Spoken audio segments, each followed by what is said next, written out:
If you somehow fell into a black hole, it might change your future and erase your past. Well, at least theoretically.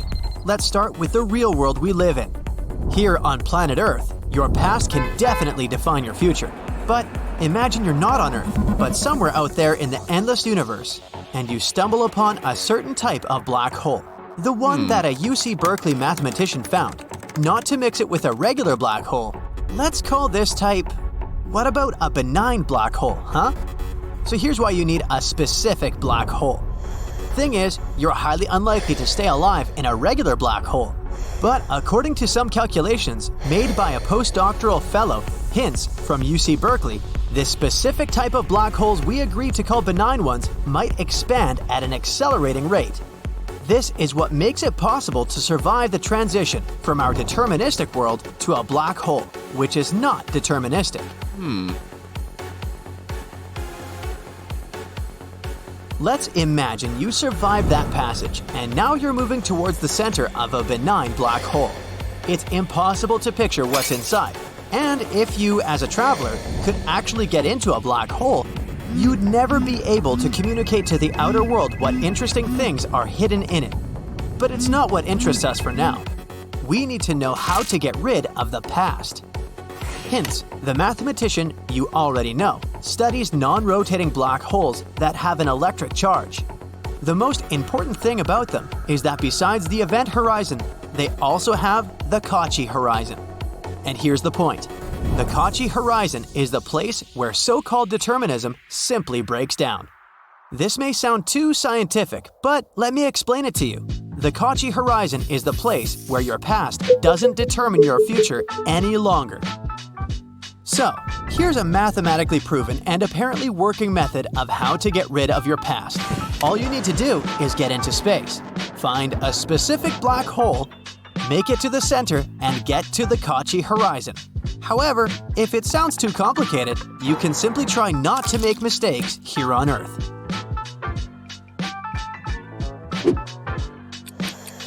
Yeah, ideas like your past gets cancelled, you have an infinite amount of options of how your future will evolve, and all that jazz sounds as unrealistic as they are appealing. Like, imagine no one knows you failed to get into college and get a degree, but from now on, you have every opportunity to do whatever you want. But only theoretically. In reality, once you get into the black hole, not that specific one we've already talked about, you're most likely to disappear once and for all. But hey, don't be sad. I'm only talking about your current physical form. It's a bit deeper than it might seem. Thing is, there's a curious principle of quantum mechanics that can be explained in a simple way. For starters, imagine that you're not a human being, but just information. You have your experience, your background, and your thoughts. All of these are the information you are. Now, let's make it even simpler. Imagine a USB drive or a book. Both of these things contain information. If you smash a USB drive that contains music and movies, it won't exist anymore in its physical form, but the information it had will never stop existing. Same with the book. If you burn it, the information it has doesn't get burned. It continues to exist, but in another form. So, this fun theory claims that even though someone passes the horizon of events, which is a point of no return before you get spaghettified, they don't stop existing. In simple words, these universe travelers still exist, but in the form of information. Now let's go back to the black holes. According to Stephen Hawking, black holes emit radiation. Radiation makes them shrink, and with time, I mean much time, a black hole can shrink so much that it eventually disappears. So what happens to the astronaut who got entangled in a black hole if it disappears? Nope, they won't be ejected from the black hole in the way they used to exist. However, they will still be ejected from there, but in the form of Hawking radiation. But it's just a theory. Right, you remember that no one knows exactly what happens in the black hole? Another theory says that what happens in the black hole doesn't really stay in the black hole.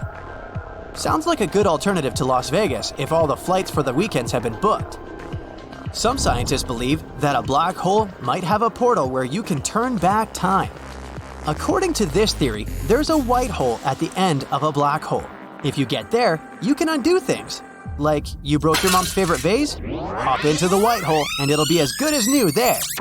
You cooked a scramble and made a fresh orange juice, but somehow lost your appetite. It's not a problem if you cook it inside a white hole. Voila! The eggs are unbroken. The oranges are uncut and juicy again. No more food waste.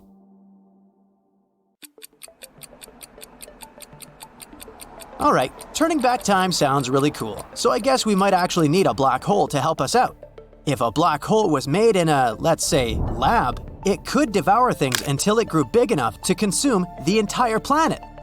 First, it would munch on the Large Hadron Collider, which might possibly create something similar to a black hole here on Earth. Next, Geneva, where the Large Hadron Collider is located. Then the whole country of Switzerland, then Europe. At that point, it wouldn't be long before the Earth was gone too. Luckily, if a black hole did appear, it would be so small that it wouldn't be able to do anything. Black holes actually produce a lot of energy and release it, often as heat, like a furnace. That means they will fade away when they run out of fuel. Even if a stable microscopic black hole was created, it would grow so slowly that nothing would happen. Assuming that it survived long enough to absorb the tiny particles around it, a black hole of this size would take super long to get even a pound of weight. I won't be around then. But a black hole on Earth could be a great thing. Even a relatively small one may emit enough energy to completely power humanity. We're talking a lot about food, huh? Let's not forget about spaghettification. The concept is quite simple, by the way. It's all about gravity. Imagine you're playing with chewing gum. With your force, you can easily stretch it so instead of a regular piece, you can get a long and thin one. The same happens to you. Black hole force is enough to stretch you as if you were a piece of chewing gum. Gravity holds you tight on one side, which makes you stretch. You may wonder, how come you don't get spaghettified on Earth if there's gravity too? Easy peasy. It's just too weak to do that with you. If you asked a butterfly to stretch the gum, would it be able to do that? Not likely. Their tiny limbs are just too weak. Same here. The Earth is just too weak compared to a black hole.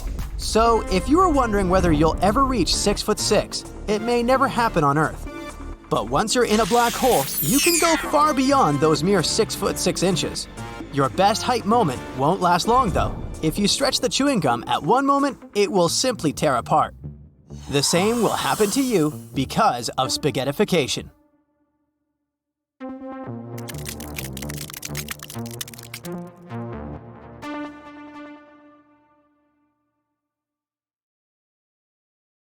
That's it for today. So hey, if you pacified your curiosity, then give the video a like and share it with your friends. Or if you want more, just click on these videos and stay on the bright side.